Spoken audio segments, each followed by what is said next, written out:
오늘도 우리에게 새날을 주신 하나님을 찬양하겠습니다. 찬송가 407장 찬양합니다.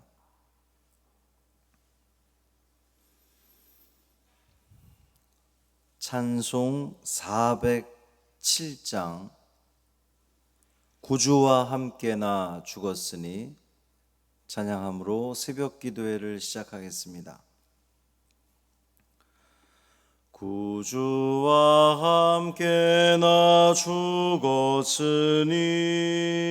구주와 함께 나 살았도다. 영광의 그날에 이르도록 언제나 주만 바라봅니다. 언제나 주는 날 사랑하사 언제나 새 생명 주시나니 영광의 그날에 이르도록 언제나 주만 바라봅니다. 마음속에 시험을 받을 때와 무거운 근심이 있을 때에 주께서 그때도 같이 하사 언제나 나를 도와주시네. 언제나 주는 날 사랑하사 언제나 새 생명 주시나니 영광의 그날에 이르도록 언제나 주만 바라봅니다. 뼈 아픈 눈물을 흘릴 때와 쓰라린 마음으로 단식할 때 주께서 그때도 같이 하사 언제나 나를 생각하시네. 언제나 주는 날 사랑하사 언제나 새 생명 주시나니 영광의 그날에 이르도록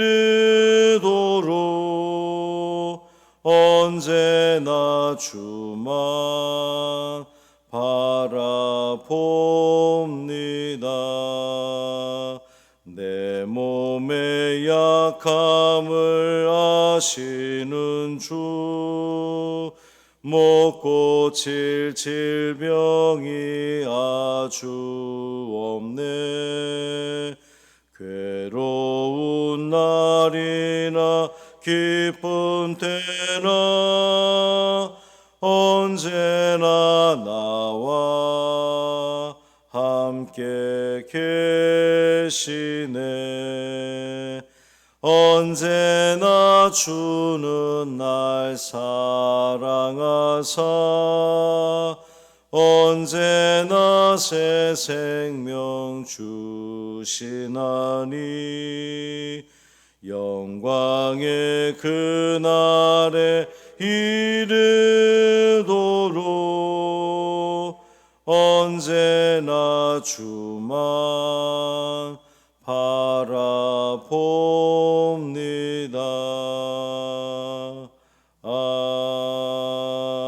아멘.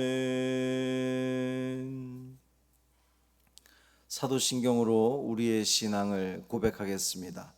전능하사 천지를 만드신 하나님 아버지를 내가 믿사오며 그 외아들 우리 주 예수 그리스도를 믿사오니 이는 성령으로 잉태하사 동정녀 마리아에게 나시고 본디오 빌라도에게 고난을 받으사 십자가에 못 박혀 죽으시고 장사한 지 사흘 만에 죽은 자 가운데서 다시 살아나시며 하늘에 오르사 전능하신 하나님 우편에 앉아 계시다가 저리로서 산 자와 죽은 자를 심판하러 오시리라. 성령을 믿사오며 거룩한 공회와 성도가 서로 교통하는 것과 죄를 사하여 주시는 것과 몸이 다시 사는 것과 영원히 사는 것을 믿사옵나이다. 아멘. 욥기 31장 13절부터 23절까지 말씀입니다.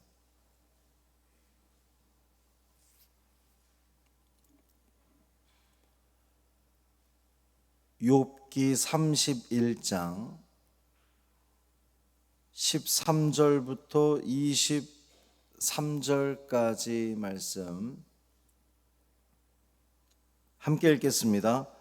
만일 남종이나 여종이 나와 더불어 쟁론할 때에 내가 그의 권리를 저버렸다면 하나님이 일어나실 때에 내가 어떻게 하겠느냐? 하나님이 심판하실 때에 내가 무엇이라 대답하겠느냐? 나를 태 속에 만드신 이가 그도 만들지 아니하셨느냐? 우리를 뱃속에 지으신 이가 한 분이 아니시냐? 내가 언제 가난한 자의 소원을 막았거나 과부의 눈으로 하여금 실망하게 하였던가? 나만 혼자 내 떡덩이를 먹고 고아에게 그 조각을 먹이지 아니하였던가? 실상은 내가 젊었을 때부터 고아 기르기를 그의 아비처럼 하였으며 내가 어렸을 때부터 과부를 인도하였노라.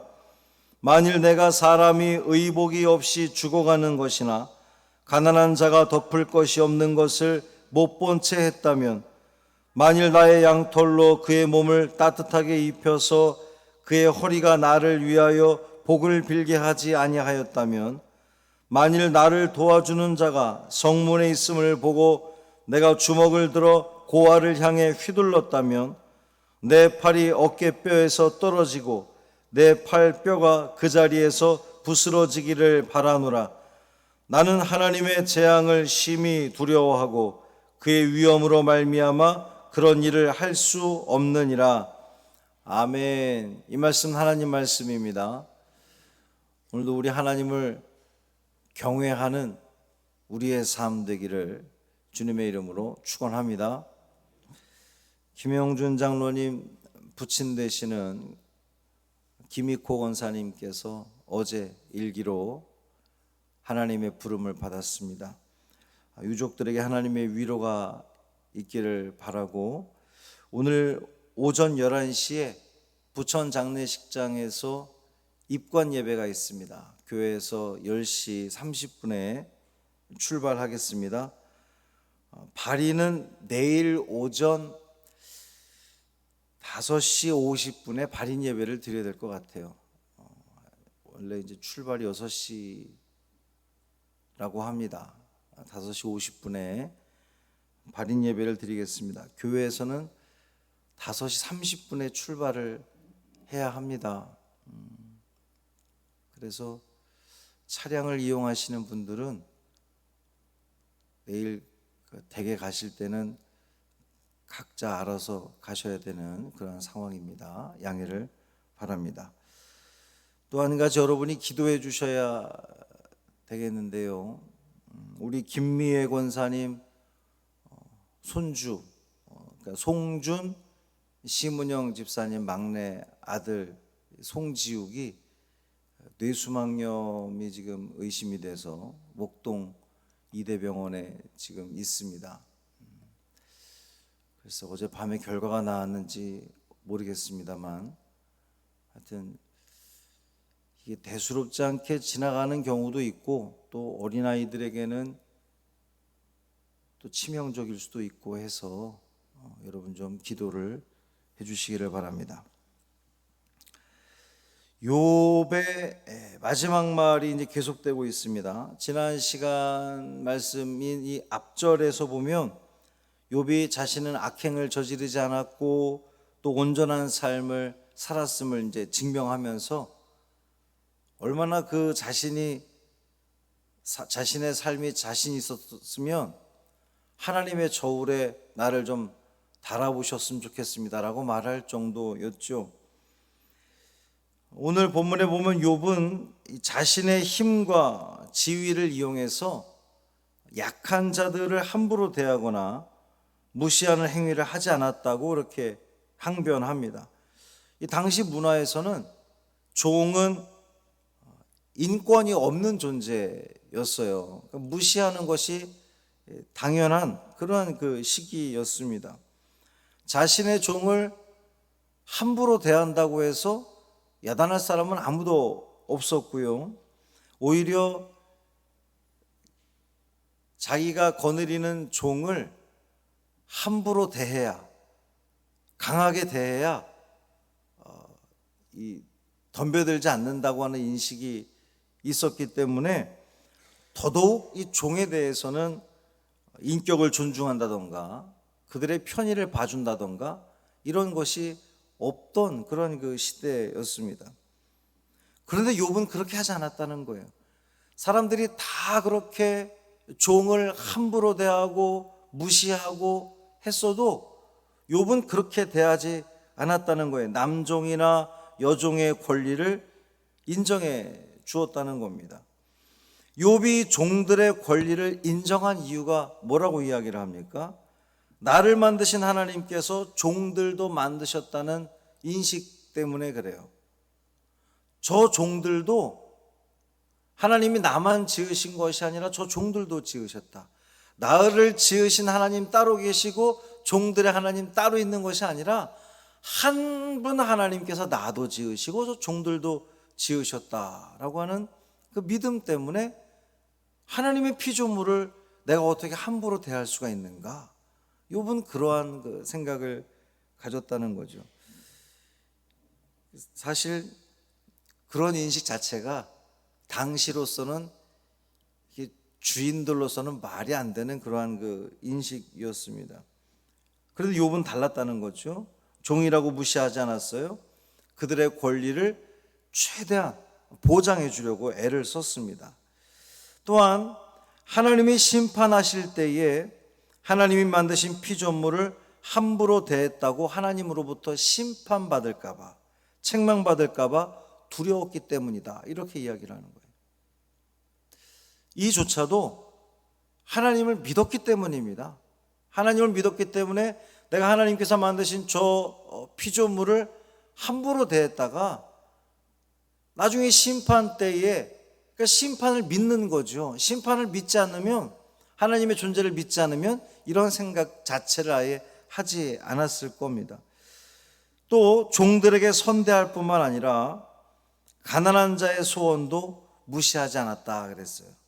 과부에게도 상처를 주지 않았습니다. 고아에게 먹을 것을 주었어요. 그리고 그러한 행위가, 고아와 과부를 돌보는 행위가 어떤 일시적인 행위가 아니라 자신의 이 젊은 날부터 오래도록 그렇게 해왔다는 겁니다. 쭉 고아를 데려다가 돌보아 주었고 과부를 품어 주었다는 거예요. 이 성경에 보면 고아와 과부는 가난한 사람들의 대명사입니다. 세상 사람들이 무시하는 부류예요. 고아, 과부. 성경에서는 약자 중에 약자를 이 고아와 과부라고 이렇게 이야기를 하는 겁니다. 그럴 수밖에 없는 것이 고아와 과부는 돌보아 줄 사람이 없어요. 부모가 없고 남편이 없기 때문에 어려움을 당해도 돌보아 줄 사람이 없는, 그래서 고아와 과부는 약자 중에 약자였던 거죠. 그런데 그 욥은 가난한 사람들인 이 약자 중에 약자인 고아와 과부를 외면하지 않고 돌보아 주었다는 겁니다. 또 뿐만 아니라 옷이 없어 죽어가는 사람에게 옷을 주었다는 거예요. 덮을 것을 제공했다는 겁니다. 그들을 선대함으로 그들로부터 감사 인사를 받았던 그런 욥이라는 거예요.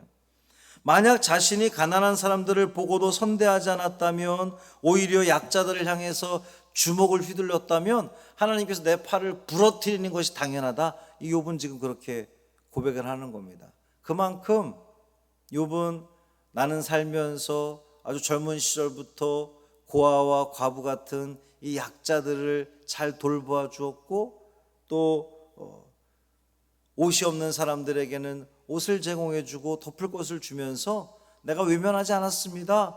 만약에 내가 그들을 돌봐 줘야 될 사람들을 내가 외면했다면, 마치 지난 주일날 우리 낮예배 설교처럼 선한 사마리아 사람처럼 강도 만난 사람을 외면했더라면 하나님이 나에게, 이제 우리 성경에 보면 그런 표현들 있죠. 벌 위에 벌을 내리심이 마땅하다. 지금 욥은 그렇게 이야기를 하는 겁니다. 자, 욥은 어떻게 그러한 삶을 살 수 있었을까요? 당대 모든 사람들이 다 그렇게 살지 않았습니다. 종의 인권에 대해서, 노예의 인권에 대해서 어느 누구도 관심 갖지 않았어요. 무시되어도 상관이 없던 그런 시대였습니다. 고아와 과부는 그렇게 그들의 마치 운명처럼 그렇게 살다가 죽도록 내버려 두어도 어느 누구도 야단할 사람이 없는 그런 시대였단 말이죠. 그런데 욥은 하나님의 심판이 두려워서, 하나님의 재앙이 두려워서 가난한 자들, 고아와 과부, 의복이 없을 정도로 가난한 사람들을 돌보아주고 선대했다는 거예요. 이 대목에서 우리가 오해하지 말아야 될 것은, 욥이 자신이 정말 그들을 불쌍히 여겨서 도와준 것이 아니라 하나님의 심판이 두려워서 의지적인 그러한 그 선대가 아니라 어쩔 수 없는 선대였느냐? 우리 그렇게 봐서는 안 된다는 거예요. 욥이 하나님의 심판이 두려워서 내가 그렇게 행했다라고 하는 말에는, 내가 하나님을, 살아계신 하나님을 내가 철저히 믿는다, 내가 하나님의 심판을 두려워하는 사람이다, 나는 하나님을 경외하는 사람이다 라는 고백의 사람이었기 때문에, 그런 믿음의 사람이었기 때문에 이와 같은 일들을 행할 수 있었던 거죠. 세상 사람들은 하나님이 어디 있느냐고, 또 마치 하나님 없는 삶을 살고 있었습니다. 그런데 욥은 그 세상 사람들과는 정반대의 삶을 살던 사람이었어요. 사랑하는 성도 여러분, 하나님을 두려워하시기를 바랍니다. 하나님의 심판, 하나님의 책망, 하나님의 시선을 두려워하시기 바랍니다. 살아계신 하나님을 믿는다면 우리는 고아와 과부, 우리가 돌보아야 될 사람, 강도 만난 사람 같은 이들을 우리는 외면할 수 없는 거예요. 외면해서는 안 되는 겁니다. 여러분, 하나님 사랑을 어떻게 삶 가운데 실천하겠습니까? 눈에 보이지 않는 하나님을 어떻게 섬기며 살아가겠습니까? 하나님이, 오늘 본문에 욥이 고백했던 것처럼 하나님이 창조하신 그 또 다른 피조물, 나 아닌 다른 이들, 특별히 나의 손길이 반드시 필요한 그들을 외면하지 않고 돌보아 주는 것, 선대하는 것, 그것이 바로 하나님을 사랑하는 이 땅에서의 삶의 모습인 줄 믿습니다. 이 말씀을 기억하면서 우리의 삶 가운데에 하나님이 우리에게 허락하신 그 준엄한 명령들 잘 순종함으로 영광 돌리는 오늘의 삶이 되기를 주님의 이름으로 축원합니다. 살아계신 아버지 하나님, 감사합니다. 하나님께서 우리를 사랑하셔서 하나님을 알게 하시고 믿게 하시니 감사합니다. 하나님을 믿는다고 말은 하면서도 우리의 삶 가운데에 하나님이 마치 없는 것처럼, 하나님이 안 계신 것처럼, 하나님의 시선을 전혀 두려워하지 않고 하나님의 심판을 전혀 고려치 않는 삶을 살아가는 우리의 모습은 아닌지 늘 돌아보게 하여 주옵시고, 본문의 욥처럼 하나님을 진실되이 경외하며 하나님을 섬기며 그것이 또 다른 피조물들에게, 가난한 사람들에게, 도움이 필요한 이들에게 선대하는 것으로 나타내어지는, 그런 실천되어지는 우리의 신앙의 모습 되게 하여 주옵소서. 김익호 권사님, 하나님께서 품어주시고 맞아주셔서 감사합니다. 하나님, 육신의 아버지를 더 이상 볼 수 없는 그 안타까움에, 슬픔에 있는 유족들을 위로하여 주옵시고 천국의 소망을 품고 이 모든 장례 일정 가운데 더욱더 그들의 신앙이 단단해지는 은혜의 자리가 되게 하여 주옵소서. 우리 송지욱 지금 병원에 입원해 있습니다. 주님, 주님의 피 묻은 손으로 안수하여 주시고 어루만져 주시고 고쳐 주옵소서. 그 모든 통증에서 벗어나게 하시고 의사의 손길을 통하여서 아주 치료가 잘 되므로 잘 퇴원하여서 이전처럼 그렇게 잘 뛰어다니고 또 성경학교도 잘 참여할 수 있는 은총을 주님 더하여 주옵소서.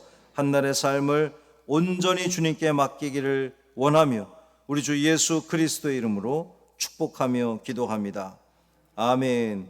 하늘에 계신 우리 아버지여, 이름이 거룩히 여김을 받으시오며 나라가 임하시오며 뜻이 하늘에서 이루어진 것 같이 땅에서도 이루어지이다.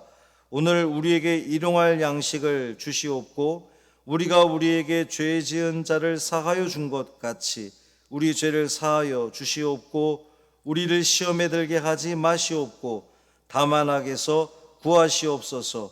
나라와 권세와 영광이 아버지께 영원히 있사옵나이다. 아멘.